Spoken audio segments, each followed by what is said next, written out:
Okay, hi, welcome everyone to the Three Principles Global Community. The Three Principles Global Community, or 3PGC, is a nonprofit organization that's committed to bringing an understanding of the three principles as introduced by Sydney Banks to people throughout the world. Today we have John El-Mokadem with us, and John is a breakthrough coach. He is based in the UK with 14 years experience providing both personal and corporate coaching, training, and mentorship services. John has learned from some of the top success and performance coaches in the world. He's studying and exploring what enables us to really be at our best to help guide his clients to make their own breakthroughs. The transformations John witnesses are often life-changing as clients gain a deeper understanding of how their minds work, enabling them to experience a healthier, happier, more successful, and creative life. John's based in Kent in the UK, where he lives with his lovely wife, Linda, and his two kids, Max and Leila. Is it Leila? Leila. Leila, okay, thanks. And I'm going to go ahead and post this information under the recording when I post it, so that if anybody wants to get in touch with John, you'll have his website information there. So, and one other thing I just want to say, both John and I are having a little bit of internet slowdown experience, which probably most people are around the world. So if we kind of fade in and out, or if John's picture goes away, we're going to do our best to still stay on with the sound. So Fingers thank you, crossed. John. Yeah, thank you, John, for doing this today. And I'm going to go ahead and turn it over to you. Okay, thanks, Bonnie. Nice to see everybody here. Thank you for coming and joining us today.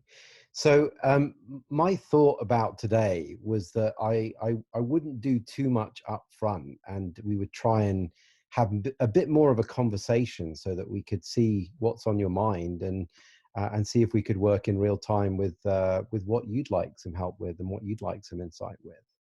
But I did think that it would be nice to put something sort of on the table, so to speak, and share a little about what's been going on for me and what I've been seeing in the current sort of situation that we all have sort of unexpectedly found ourselves in. And I found it slightly, I don't know whether I had some premonition or something when I came up with this title, being safe and grounded in the unknown. But I didn't realize quite how relevant it was going to be when I told Bonnie that. But here we go. Apparently, it is quite relevant right now. So, I think one of the things that I wanted to share up front was that, yeah, life is really changing quite a lot for all of us at the moment in so many ways. And one of the things that I've been seeing for myself is that it is very normal for us all to be experiencing all kinds of things right now. You know, uncertainty, fear, anxiety, but also happiness, bliss at times. It's still possible with all that's going on. And to be really aware of the fact that this understanding of the principles is not about taking away our experience. You know, I have never found that it's ever really done that. In fact, all it seems to do for me is allow me to have a much easier experience of being alive. And I say easier as in easier with my experience, right? So, you know, I've had moments where my parents are based in Switzerland and they're in isolation at the moment. And I've had moments where I've been quite worried and quite anxious and quite fearful about them.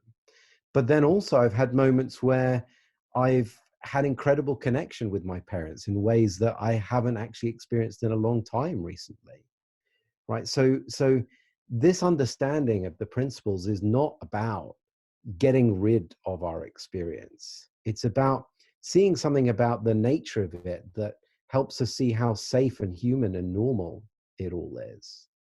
And I think that was one thing I wanted to put up front, which is that this experience that we have is safe because it's made of thought. It's not made of what's going on in our lives, even though it really looks like it is, right? You end up in the situation that we're in, suddenly, you know, it's like someone threw a bomb into our life and everything's changed and we experience some discomfort. Well, it's good to be able to see what that discomfort is made of, because when you don't know, that's when you get into a real mess, right? So imagine we could all be sitting in the lives that we're in right now and be, in incredible fear about the changes that are going on. And then if we thought that the experience was because the circumstances have changed, well, we'd be in real trouble, because we'd be fighting in our minds to try and figure out, how do I control all of this to make it look the way that I think it should look? And we aren't controlling most of what's going on at the moment. So that could cause us a lot of suffering. So to be able to see that when we experience this discomfort, what's really going on is our minds have gotten upset, right? What our minds do is they make up versions of reality, and they say, well, I'll be okay when it looks a certain way. And then what happens is, when life suddenly changes, there's now a disconnect between how life is and how our minds think it should look. And that gap in between is the discomfort that we feel. Now, the thing that is the saving grace about this is that our mind and our experience are built to reset. Our experience is a transient thing that changes. And the more we recognize that that discomfort is just made of our mind being upset, and that the nature of it is to adapt and settle and change, then all by itself, without us doing anything, it is built to normalize, right? So that's been what's going on for me. I'm having these ups and downs like everybody else, but it's not looking to me like I need to do much about that.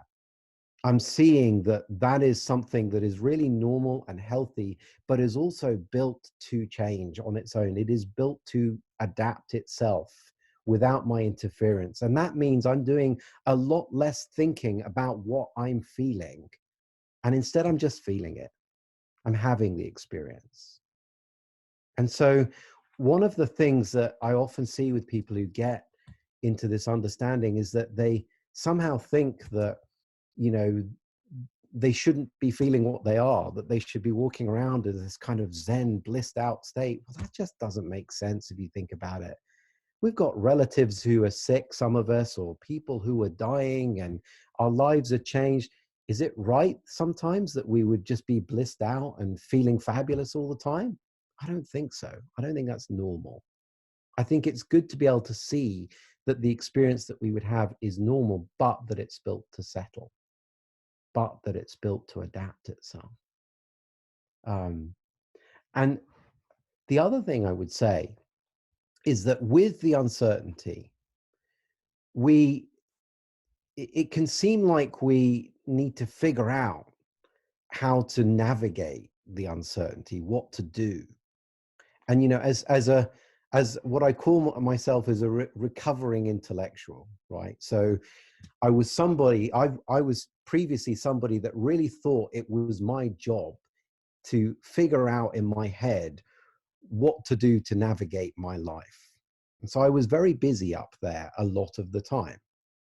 And one of the things I came to see with this understanding was that it was a misunderstanding that me living in my head and trying to figure out what to do was the key to being able to know what to do, right? Now, if we don't see that and we're in this uncertainty, we can get very, very busy, because all of a sudden there's all this change, and now we're trying to figure out in our head, well, what do I do in relation to that? And is it this or is it that? And we go round and round in circles, driving ourselves crazy, trying to figure out, well, what do I do? What do I do? What do I do? Well, when you really start to look at it, that knowingness of what to do and our thinking are disconnected, right? Or for most of the time, when you really look, there are lots of things that we do day to day that we don't think about. One of my favorites, and people who've heard me talk about this before will probably be sick of this example, but most of us don't think about going to the bathroom, and yet we go. At some point, we are moved by life, by this deeper intelligence, to go and do what we need to do. And that isn't because we're thinking about it. You know, another thing that's another favorite of mine, a lot of my work is with physical health. Well, if it was my job to figure out life, then it should be my job to figure out my body 24/7. But I'm not doing that. I'm not sitting there working out my white blood cells, my red blood cells, my heart rate, my breathing, my hormones, my neurotransmitters. God, no. If that was my job, I wouldn't be here right now. None of us would be. There's something deeper beneath thought, before thought, that is doing all of that. And the more we get sight of that, actually, the nicer and easier our experience of being alive is. Because one of the things I came to see, and this was a big part of my own journey with the principles, was I found myself getting really quiet the more I understood the principles. But actually, that was really frightening to me at first. As somebody that had lived in noise in their head 24 hours a day, the idea of being not in noise actually looked unsafe. I thought that meant that I wouldn't do anything, you know, because I'd so associated with the noise as being the driver of the car. Well, if I'm not in noise, the car won't go. That's what I thought. But it doesn't work that way.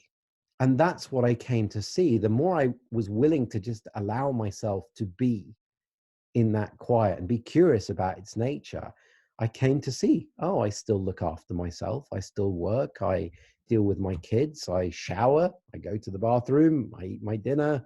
You know, I shop. Like, I do what I need to do, but I do it from a much easier place. Right? Well, good to know that actually that knowingness of what to do is driven by that deeper intelligence of life, and that is before thought. Because now I don't have to think so much about what I'm going to do or how I'm going to react to the unknown, because when there are things that I need to do, I'll know. It'll come to me.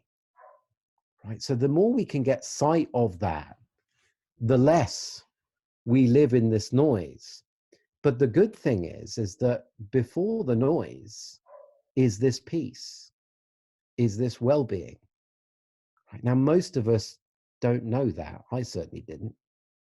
I thought that you got to peace or you got to well-being as a result of the degree to which you made life look a certain way. Well, imagine my surprise when I realized that before all the thinking I did to try and find peace was peace. We're all sitting in it right now. Every single one of us, no matter what this craziness is doing in life right now, no matter where it's going, and let's face it, none of us really do know where it's going. It's really good to know that before our attempts to try and figure out how to get peace is peace. And even if we're busy trying to figure it out, which we will do sometimes because we're human and human beings do that, well, it's good to be able to know that the direction to find peace is not in figuring it out, but it's before we started, right? Because even if we're caught in it, well, it's good to be able to see the direction of where it is and to know where it is. Um, so I didn't actually know I was going to say off of that, but hey, so I thought I'd set the table with that, and then hear what's on you guys' mind and what you'd like to hear about, and what maybe has touched you about what I've said, or maybe what questions you've got. So I don't know how you do this, Bonnie. Is it the hands up thing and you unmute people, or? Yeah, you can, if you can unmute yourself, please feel free, but if you're not speaking, mute yourself again. And if you want to raise your hand, you can click on the participant icon on the bottom of the Zoom screen, and it will pop up a white window on the side. And on the bottom of that is a raise hand button, so you'll raise your digital hand. So either way, please, please I bring see it a up. whole load more people appeared as well. That's good. Yeah. Ah, what have you got, guys? What's on your mind at the minute? I can't believe there's nothing on your mind. Hey, John. Hey, hi, is it Suzanne or It's Susan? Suzanne. Yeah. Suzanne, hi. Hi. Thanks so much. I No, really you're welcome. appreciate what you've said. I have been I was feeling so much in these it was like the I almost feel like I've gone through the stages of grief on some level, Elizabeth Kubler-Ross stages of grief, like denial, and I don't even know all the stages, but this, oh, everything's fine. And I just keep going. And then the end of last week, the magnitude started to really sink in so many ways. Yeah. And I had to feel a lot. Mm, And I'm very sensitive to the world feeling. So the combination of that.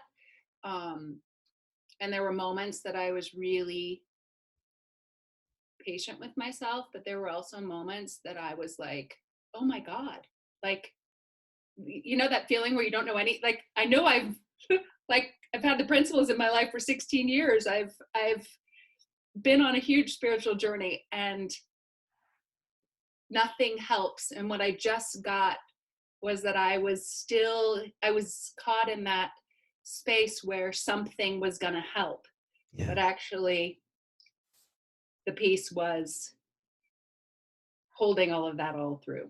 hmm That's it. Yeah, there's a freedom with our experience that's available when we stop trying to help ourselves. Totally. And it's counterintuitive in many ways. Certainly to how I was conditioned.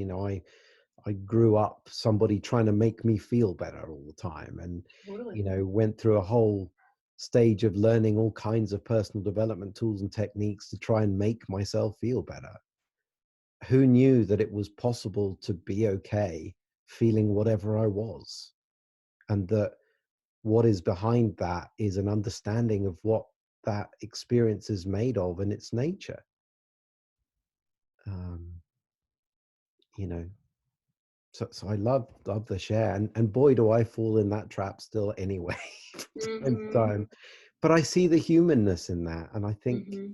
you know it is part of the human condition. We're here to have a human experience. Part of that is resisting how we feel, wanting it to be different from time to time. Mm-hmm.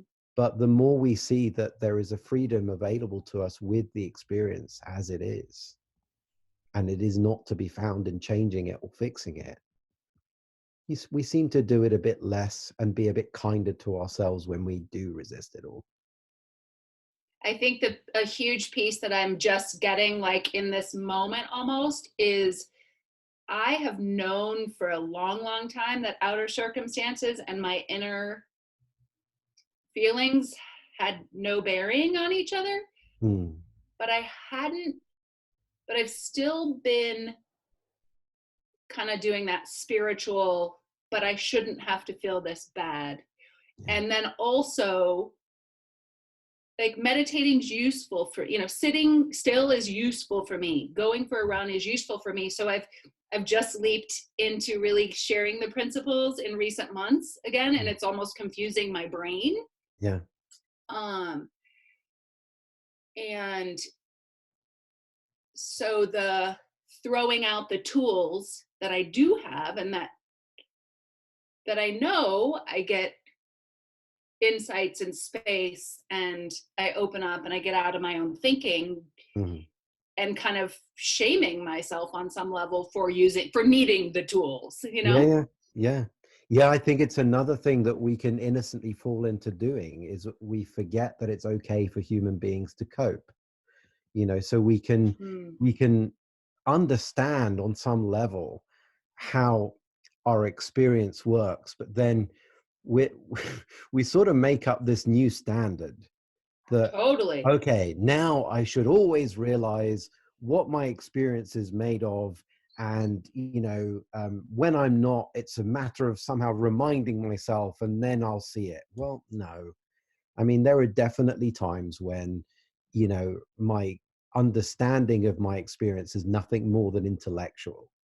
And there are Right. times when I know it deeply. Right. And for those times when it's nothing more than intellectual, yeah, it's fine for human beings to cope. You go for a run, you do some meditation, you do what makes sense. I've definitely been in one of those places where I, tried to throw out all of the tools and techniques, but we forget that all of those are an expression of that deeper intelligence too. And at different levels of understanding, there are different things that we would do. So it is fine for us to cope. And I would hate for people to think that they would have to somehow get a perfect understanding of these principles, so that they don't need those things, because then you suffer. You then beat yourself up relentlessly when you're not seeing it properly and go, well, I really should realize that this is just, thought creating my experience. Well, I don't see it right now. But you should. Yeah, I But you should. Imagine the amount of thinking that gets kicked off for that. No, we're okay to cope too. It's okay. Yeah. I really hear that, and I'm really grateful. You're welcome. Thanks for helping bring it up. Of course. Thanks so much. Not at all. Nice to see you. Great to see you. Oh, we have another hand. Yeah, Sharon? Hey, Sharon. Hi, John. Hello. How are you? Yeah, not too bad. Good. Nice to see you. Yeah. So my thinking has gone from the practical stuff. I have an elderly mum. So I obviously, it was Mother's Day here yesterday, so I've had to not see her, and my daughters have not been able to see me. My husband's been quite sick the last year, and he's got a lung condition, so we had to self-isolate.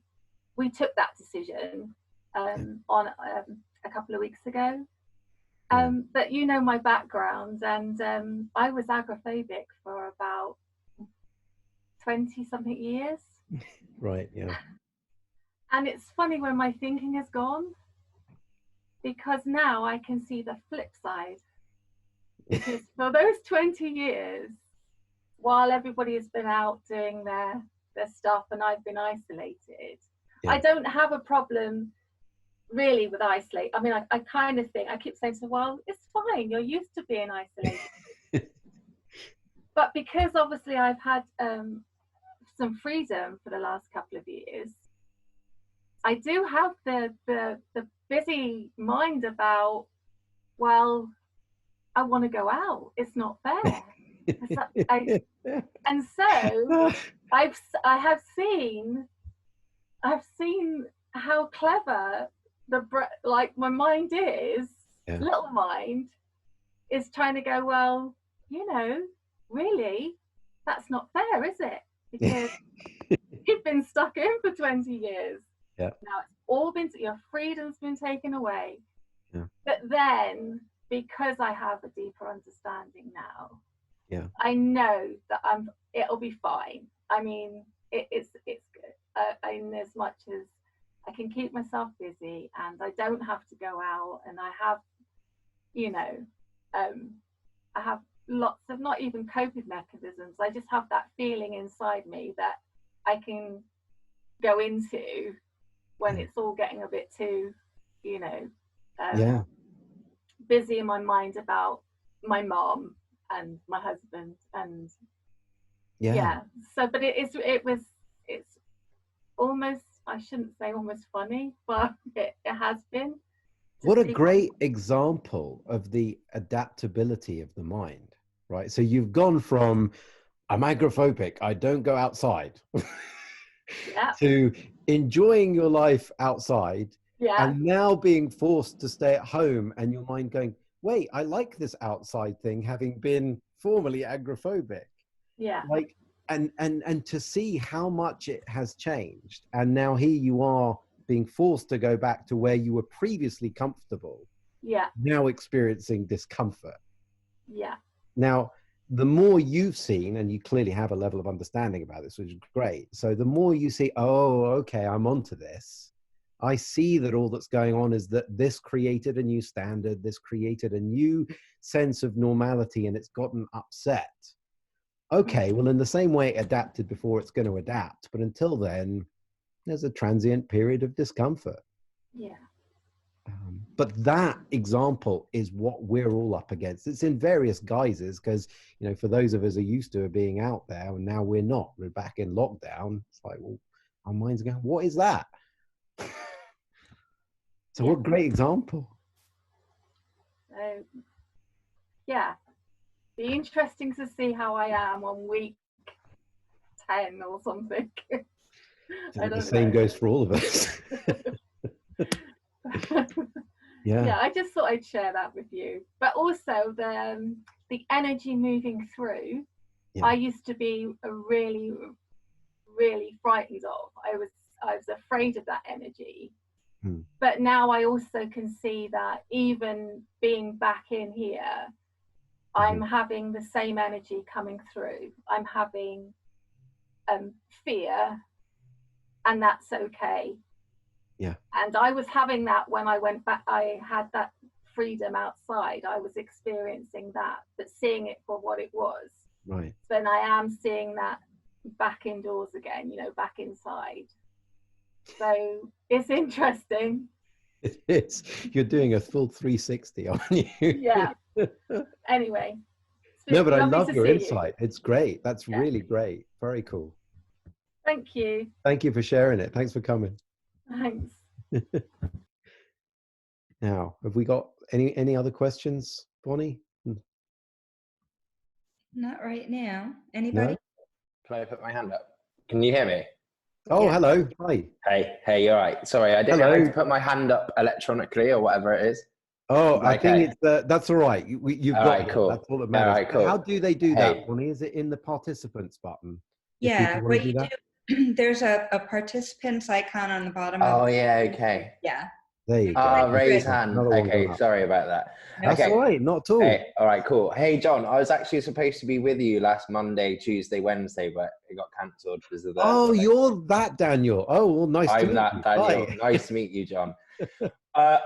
Just one thing that you kind of said a minute ago, which you can apply to any situation that you can find difficult in life. I think, like in particular, you were talking about the coronavirus right now, and we don't know what's going to happen. We don't know how to sort it out or whatever. And you said something along the lines of, we don't need to get in here to figure that out or get involved with that. But I personally don't really care that much about the coronavirus in terms of a personal. I'm not worried about it. I'm not saying I don't care if people die. I'm not saying that. No, I get it. But I'm not getting worked up about it. But how do you not get involved in those things in your mind and get stuck on them? Like with all our sticking points, like the lady was previously agoraphobic or agoraphobic or whatever it is, and so obviously, how do you not get stuck in that? Well, I think there's a couple of things to say. Like, firstly, you will from time to time. We will. I still do from time to time. Okay. Right? So I don't think it's realistic to say that it may be possible, but it's certainly not my grounding. Like, I don't think we get to a point where it never happens. Yeah. Okay. But I think the more our understanding grows and shifts, we certainly seem to spend a lot less time there. And part of what is behind that, in my experience, is a couple of things. So the more I saw that I didn't need to figure out my thinking as a means of knowing what to do, the less time I spent in there. Now, that didn't mean that I didn't have thoughts going through my mind and there wasn't still stuff happening. I think there's always stuff going through our mind from what I can see. But I used to really think that it was my job to go into my thinking and mine it and figure it out as if what it was making up was somehow useful data about life. Yeah, and that's exactly what I do. Right. And the more we start to see that, you know, it is not data about life. In fact, I was talking to a client earlier on today, and I'd done an intensive with her like a month ago or something like that. And I was saying, you know, I said, do you know, when we were talking a month ago, did either of us think that we were going to be sitting in the situation that we're in right now? And it was like, of course not. And yet, at the time we were speaking, we were having all kinds of thoughts about what we might do and all sorts of stuff, right? Yeah. So a part of not getting so involved in it is seeing that what goes on up here is such a small abstraction of the truth, Okay. as to be almost meaningless, right? We're already dealing with something that is a subset of what's going on, and so to try and use this to figure it out and mine it for information is almost pointless. Yeah. Okay. So that's one of the things. And then the second thing is that when it looks like we should feel certain things and not other things, then we can get very busy up here. Yeah. So the more we think our freedom is, for example, what's the word I'm looking for? It's dependent upon, let's say, us being happy and not sad. Yeah. Yeah. With a simple example. Then if we're feeling sad, well, we might start trying to figure out what to do so that we don't feel sad and we can feel happy again. Yeah. Right? So that keeps us very busy. Yeah. Now, as you start to see that all of the experience is safe, made of thought, not particularly data driven, and transient, Yeah. then you start to settle into a place where there's a freedom with the experience no matter what. Okay. That's why I'm really open with people about how I experience life. I never really come out and say, well, it's not true for a start. I'm not happy all the time. I'm sometimes neurotic. I'm sometimes grumpy. I'm sometimes anxious. I get Yeah. all of those things. Yeah. But what shifted for me is that it doesn't look like headline news that I have those experiences anymore. Yeah. It just doesn't look like something I've got to do something with. Now I know what it means. Yeah. Now I know what's going on. Yeah. That's really helpful.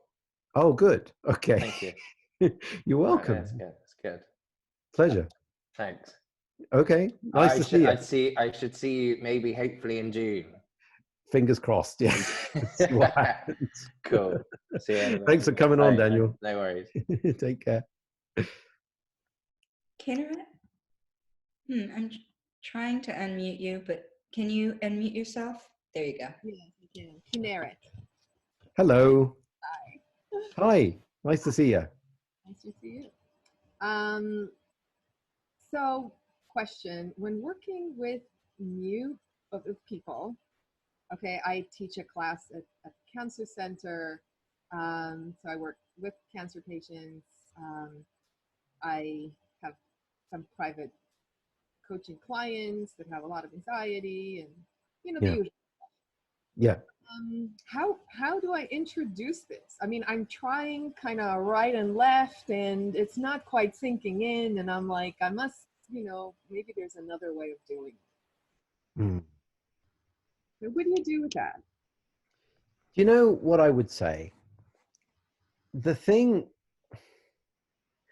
if I think about the clients that I work with, I used to really think that what made a difference was what I said and the insights I had and all of that sort of stuff. And what I've come to see is that that stuff is really not so important. What is important is that I see the wholeness and health in the person that I'm sitting with. And that the more I see that for what it is, the less I feel like I've got to do anything with them.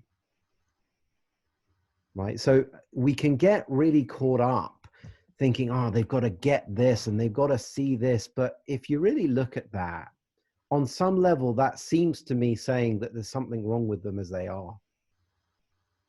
And it's that feeling that there's something wrong with them that actually contributes towards causing more revved upness and more thinking, right? So if you're feeling a sense of desperation, and I'm not saying this is the right word, but if you feel a sense of urgency or that they need to get something, be good for you to look at what's behind that and why you think that's true, right? Because I usually see that when that's going on with me, there's something for me to see about the person that I'm sitting in front of.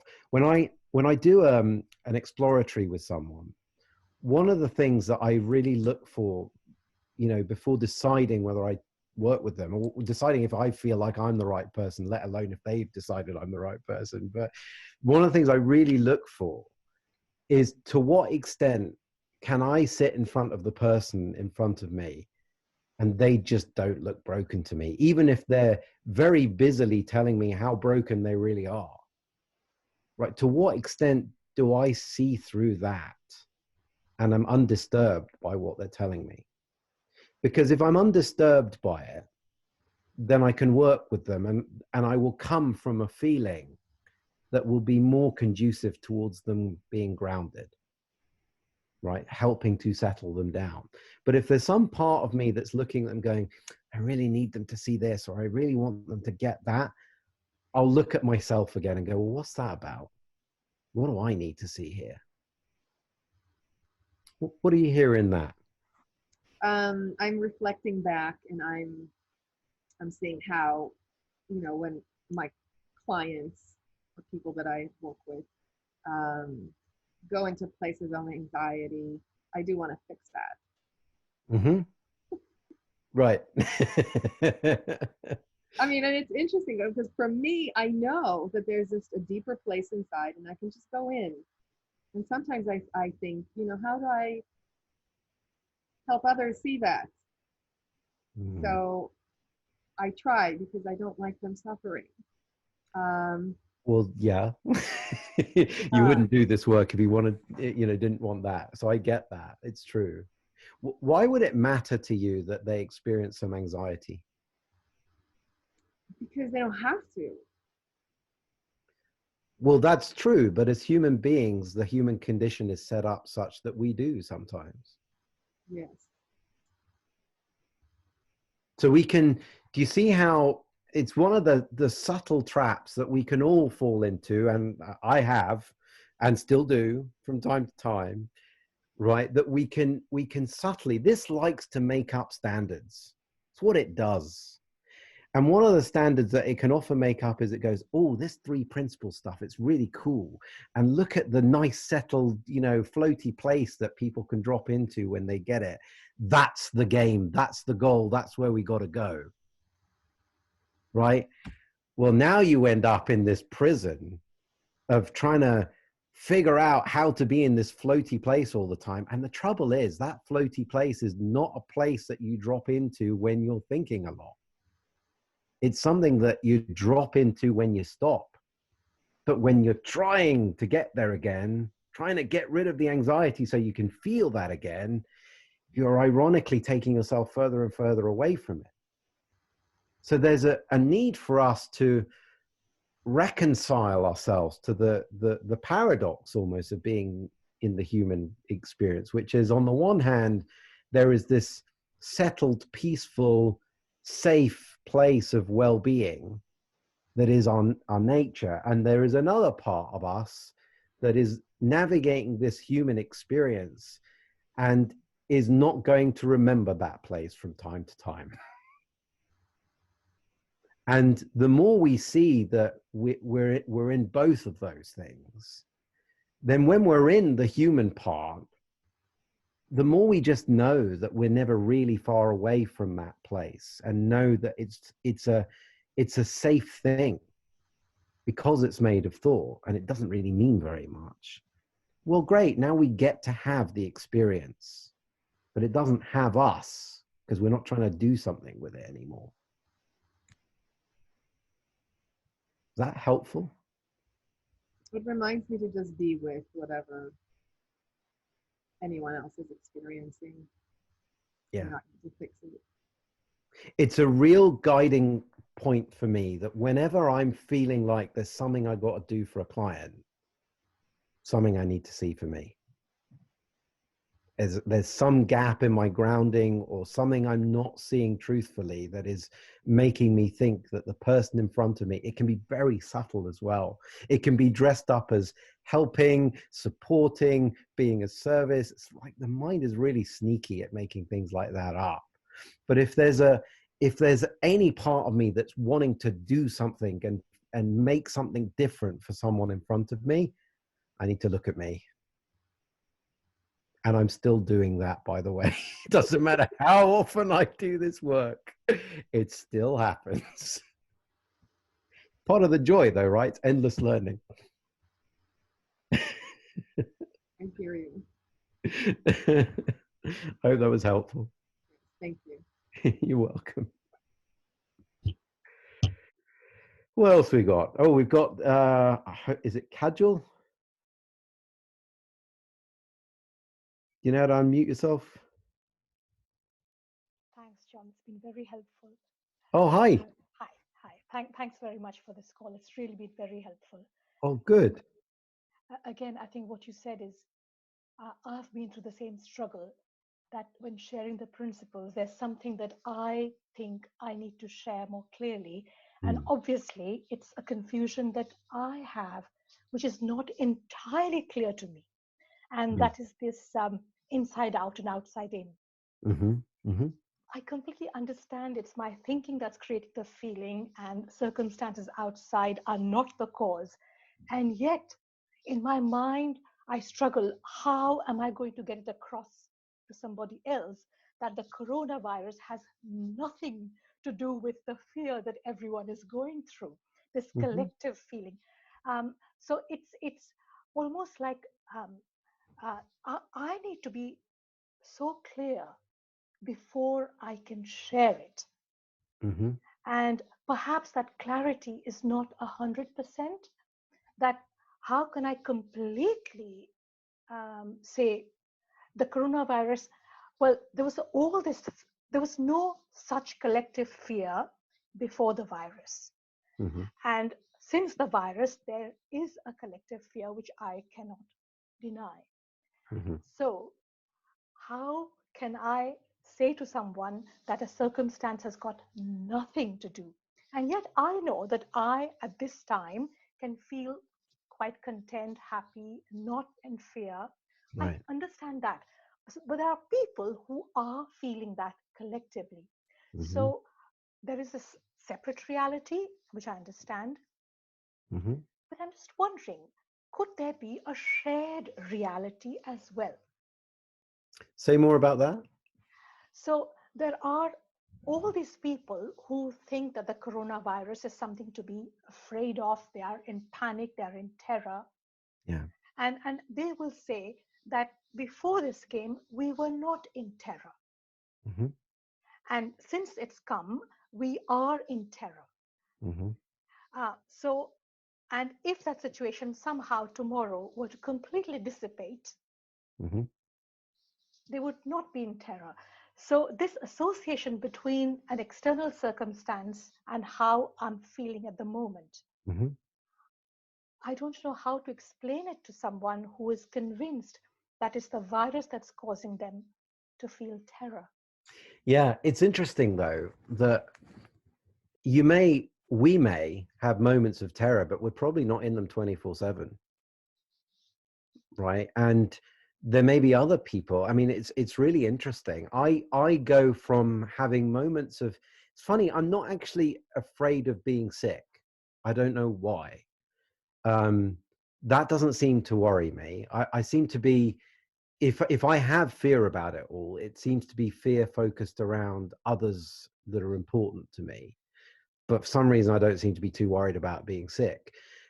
But I also have moments where the coronavirus looks to me, and this is not in any way to belittle what people are going through or the suffering or the death in any way like that. I don't mean it that way. But there are also moments where I have huge hope seeing what's going on. I mean, I have noticed in myself profound changes in the way I am relating to my thinking about John.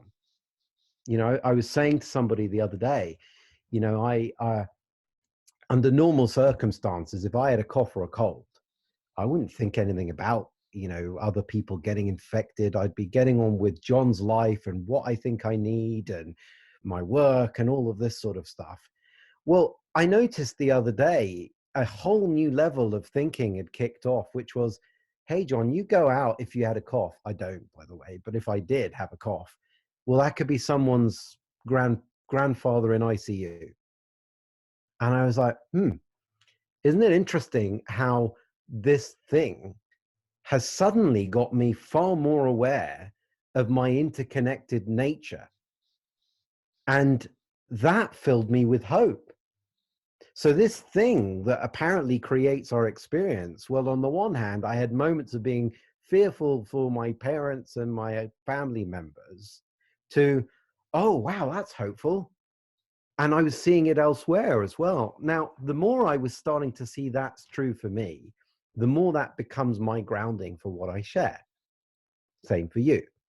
And it doesn't matter. You don't have to have a perfect understanding, right? I mean, I often describe what I do as, you know, it's like trading notes on what we see. But the fact that people can see things differently, see one thing and see them differently, can create a chink in someone's understanding and get them to go and relook. And that's ultimately all you're looking for. You're not looking for someone to take on board your understanding.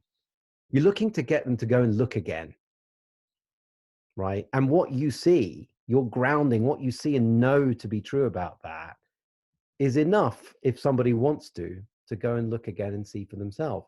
But you can't convince somebody to go and look. They've got to want to look. And so sometimes we could get duped into having a coaching conversation where maybe it's not our job, you know? Someone's actually got to want to be looking and want to engage with you on that level as well.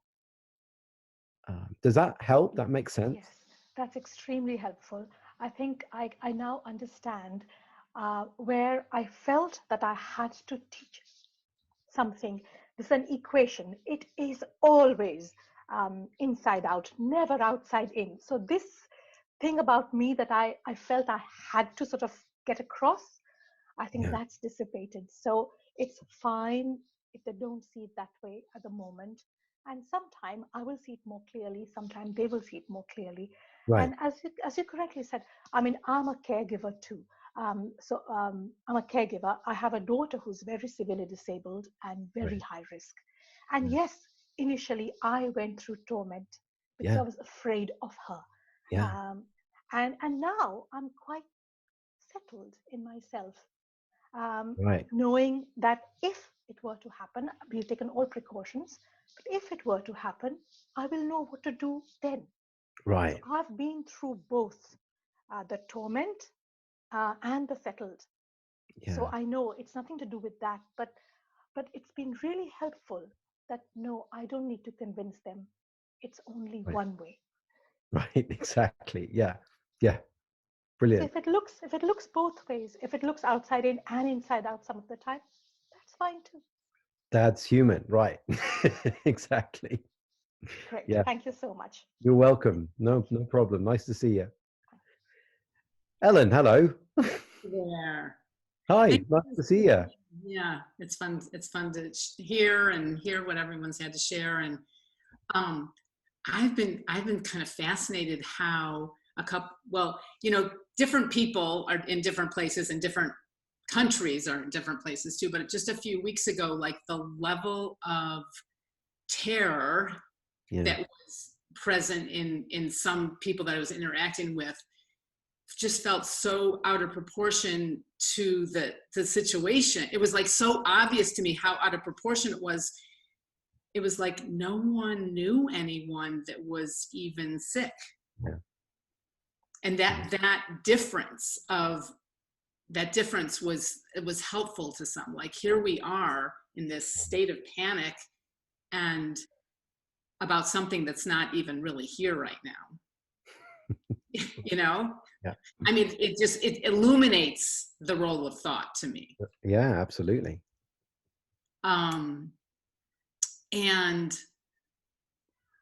that was one thing I wanted to share.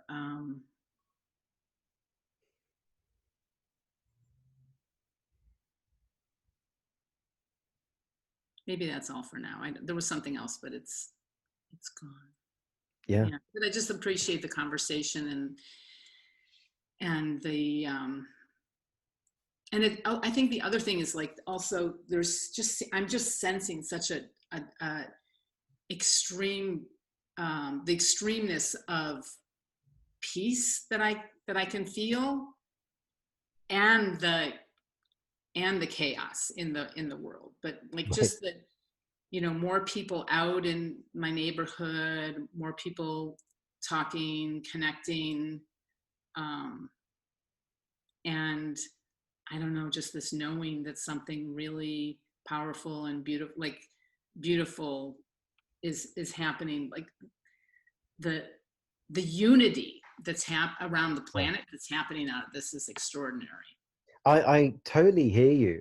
That's for me another hopeful thing, is that despite the bumpiness, there is a sense that we're just all in the same boat, you know. And how often do we feel that way? We're usually so caught in our sense of separateness and our thinking about me and my life and what it's about and where I'm going, and that's your life and you'll do this and you're doing that. Well, no, right now we're all in the same boat. And actually, we kind of always have been in the same boat. It's just that life was stable enough, you know, even with its fluctuations, that we could sort of hold on to our separateness. And right now, half of that just doesn't make sense. You know, I had a bit of concern about work, and obviously things have gone a bit quiet work-wise and that sort of thing. And then I realized, oh, yeah, me and how many other people in the world going through that right now? And it jolted me out of it. And I was like, oh, well, maybe my work right now is not what I was doing a week ago.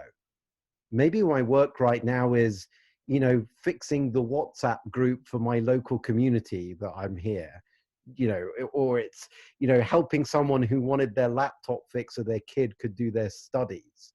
Like, what do I know? It was suddenly, it jolted me into a sense of self that was so much less selfish and so much more focused on the interconnectedness. And that's why I keep feeling hopeful about this, is that I'm thinking about others in a way that perhaps I wouldn't normally. And that's not to say I think I'm a selfish git. I mean, I have that tendency, we all do, but there's something about this that seems to be really slapping me and making it go, no, it's not about you anymore. And we all have to realize that. And I can't help but feel hope for that, even though I say that with the greatest compassion for those who've got loved ones in hospitals and people sick and all that sort of stuff. I don't mean to belittle it, but at the same time, if we're waking up to a better sense of who we all that could be a really good thing. The other thought did return. Yeah, thank you for that. And I'm also, you know, I'm also aware that my comfort, when I'm comfortable in the unknown, how that's really serving me now. Mm-hmm. That a lot of the fear and panic, not all of it, but some of it tends to be from the illusion that we know what's going to happen in the next minute, hour, day, or in the future. And I think that because of this understanding, the depth of comfort that I have in the unknown, and the knowing that the only thing that is constant is my connection with mind, divine mind, has provided so much comfort. And I feel like my commitment to contributing to peace on the planet, just from that knowing, is even more needed right now. I totally hear you. Yeah, I mean, if I was in this situation 20 years ago, I think I'd be suffering a whole lot more. You know, the degree of trying to figure out, well, how will I deal with this and what will I do about that, and how busy would I be trying to know the unknowable, but I'd still be giving it a good shot. You know, it would be torturing me. And I describe it this way. I used to think of, you know, the words "I don't know" as some problem to be sorted out. Now, when I don't know, I'm not going to say I'm sort of gleefully excited, but there's certainly much more relaxation about not knowing, because I see that is the space from which my knowingness comes from. Right? We know from the unknown. Form comes from formlessness. I never knew that. I thought that form came from me going around in the form of my crazy thinking that was already there. Nope. That's why we get these insights that come to us out of the blue. It comes from that deeper self, that deeper intelligence. And there's tremendous peace in being able to see that. So I love you, Cher. Yeah, no, thank you so much. And thank you, and blessings of peace and health to all. Thank you. You too. Nice to see you again, Ellen. How are we on time, Bonnie? What happens with time on these? Yeah, we're at the top of the hour. If anybody else has something to share, I'm happy to stay. Okay, I got a few minutes. So, oh, there's a hand. I think Nancy. Yes. Hi, Nancy. Hi.